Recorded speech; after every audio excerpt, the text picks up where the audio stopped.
Okay, I had wanted to do some bit of pre-associational talking or whatever you want to call it today, because yesterday I finally posted the thing that I did last week, and I think that was okay. So, maybe this will be okay.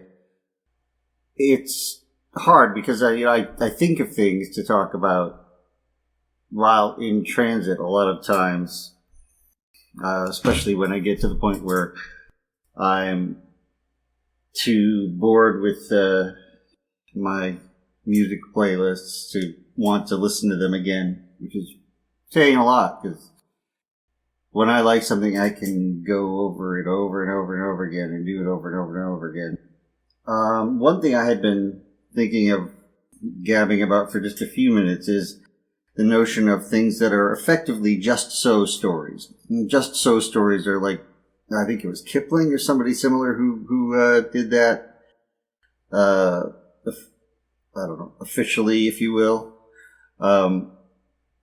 We're basically their fables of sorts. How did the elephant get his trunk? Well, it was going to for a drink in the river, and the crocodile grabbed hold of its nose and pulled and pulled and pulled, and the elephant's nose got long and long, and that's how the elephant got its trunk. And, it's just a silly story, except that that's, of course, the character of lots of myths that people have. But what's remarkable to me is, actually, what's concerning to me, what worries me, is how many of the truths that people think are true in the world are really just so stories. I mean, I think about things that are claimed.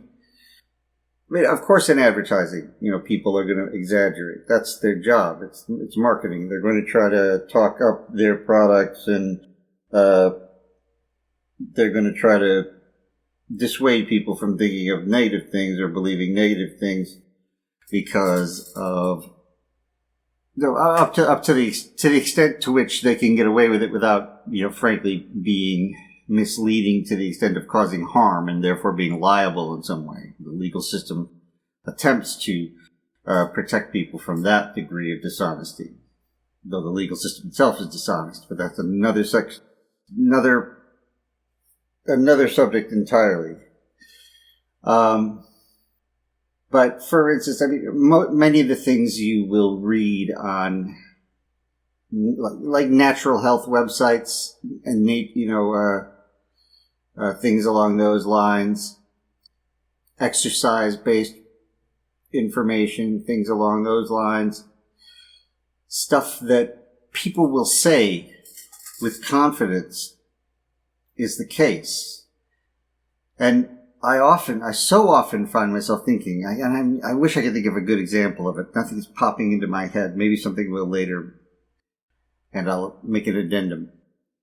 But the notion that I'll hear somebody make some kind of claim, and I'll think, do you have the data for that?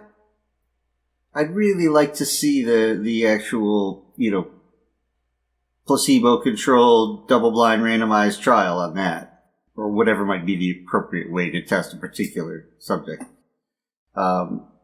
Because the problem is that when people hear something or read something, especially if it's on a pretty website or in a pretty magazine or book, put in a nice way, and it sounds plausible, the fact that it sounds plausible is taken as evidence or even proof that it must be true.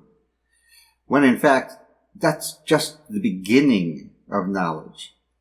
As anybody who's worked in in actual experimental level science can tell you, having a coherent, consistent hypothesis that doesn't obviously contradict everything you already know and itself, that's the first step. The first formal step, anyway. Obviously, a lot of that stuff's going on in your head to find that hypothesis. You're already, sifting through a million things, but as far as formal steps go, you've just gotten started when you come up with a plausible hypothesis, a plausible explanation, a plausible story. then you need to try to knock that story down. And other people need to try to knock it down. Try to knock holes in it, but try to do so rigorously. Try to do it fairly within the realm of that explanation's effects or, its pertinence. In other words, you don't try to knock it down using fallacies. Well, the guy who came up with this is a misogynist, so his ideas must be wrong. Well, that doesn't compute. They're orthogonal facts. They don't relate to each other necessarily. Or if they do, we don't know how they relate to each other. For all we know, misogynists might be better at coming up with good explanations. I doubt it like the mischief, but it just doesn't appear to have any bearing. Sorry, getting distracted by my own silly example. But the point is that, you read about all sorts of claims about certain kinds of foods having certain benefits and advantages, certain herbs, certain what have you. And explanations are given. Sometimes, not always. Sometimes the only explanation is that this has been being used in China for 2,000 years, as if that was a reason to believe something is true. That it was somebody decided 2,000 years ago that they were going to do it, and it wasn't harmful enough to kill everyone who tried it, that's all. So, but it sounds plausible, because let's face it, a clever storyteller can come up with plausible sounding explanations and stories quite easily. I write science fiction, fantasy, stuff like that. I know how, if not easy, but how readily doable it is to make a story about some universe's laws of physics or the way things work that sounds good. It's internally consistent, at least. It doesn't contradict itself. It makes sense within its own bailiwick. And that's good, but that doesn't mean that the stories that I make up and the physics or supernatural physics that I come up with is true. Within that universe of the story, it's true, but I wouldn't want to believe, based on only my creations, that something is true. So many things that people believe, quote unquote, are true because they have a plausible sounding story. They know no more for certain that they have no better reason to think that these things are true than to think that, I don't know, blue whales have a hidden city somewhere deep under the Marianas Trench. That. And this is the kind of thinking that comes into conspiracy thinking as well.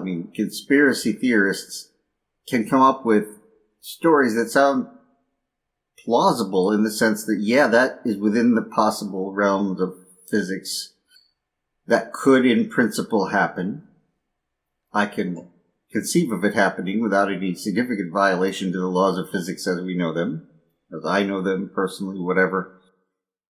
And I can imagine people wanting to do these things.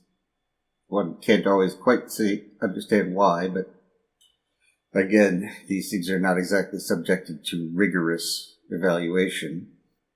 And so they think, okay, it sounds plausible, must be true. And that's a huge leap over a canyon full of fire and thorns and worms and cockroaches and acid and any other thing that can be dangerous. There's so many tests yet to be passed before a plausible sounding story should be considered convincing. And remember, in principle, all stories could be disproven. In principle.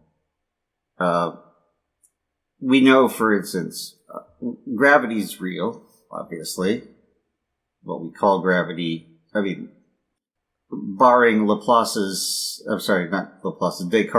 malevolent demon creating reality as an illusion for us, some equivalent to the Matrix, simulation, whatever.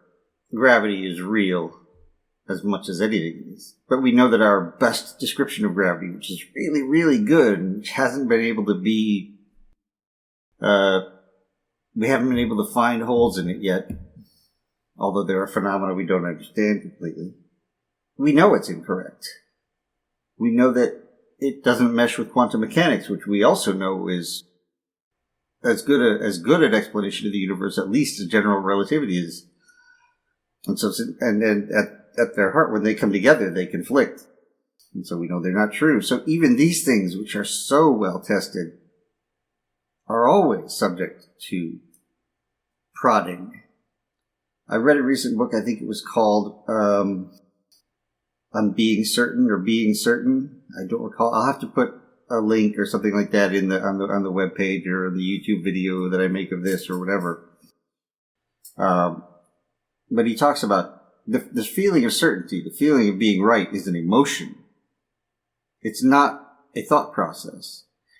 It's not necessarily even the outcome of the thought process. It is a feeling, like anxiety, like sadness, like depression. So it's something that is not necessarily aligned with actually coming to a valid conclusion. Nature didn't design it, so to speak, that way. Emotions are rough guides, pressures to do certain things or behave in certain ways that worked for our ancestors well enough to get them to be able to reproduce. They aren't necessarily good gauges of the reality of something. They're not horrible, obviously. They kept our ancestors alive, at least well enough, more than they caused to die. But they're not reliable guides. This is why we came up with math and science and philosophy. We know that the automatic stuff doesn't work as well as it could, and there are better ways to interrogate reality. But most people don't. Most people buy the oodles of just so stories that are thrown at them without even thinking critically about them. And when I say thinking critically, I don't mean thinking, oh, that's crap, or whatever, being derogatory. Criticism is not derogation. Criticism is just trying to sort of hold something to a standard and recognize when it doesn't meet that standard. So when somebody claims, I'm going to pick a random thing that I've heard, tomatoes cause inflammation. Well, I'll bet if you inject a tomato into your skin, it will cause inflammation. That I'd be much more confident of than the general thought that eating tomatoes stimulates inflammation in your body. It's possible. There's no biological reason why it's something that should absolutely be thrown out and dismissed, as opposed to sort of, for instance, saying that eating tomatoes is uniformly fatal within seconds. We know that I can say that's not true because I know many people who have eaten tomatoes. I have eaten tomatoes, cooked ones. I don't like raw tomatoes, and I'm still alive. So that one I could throw out. But the inflammation thing, I'd like to see some data. Where does that information come from? I'm not saying it's wrong. I just picked it randomly. But what people say it with confidence. And you sort of say, well, where does your confidence come from?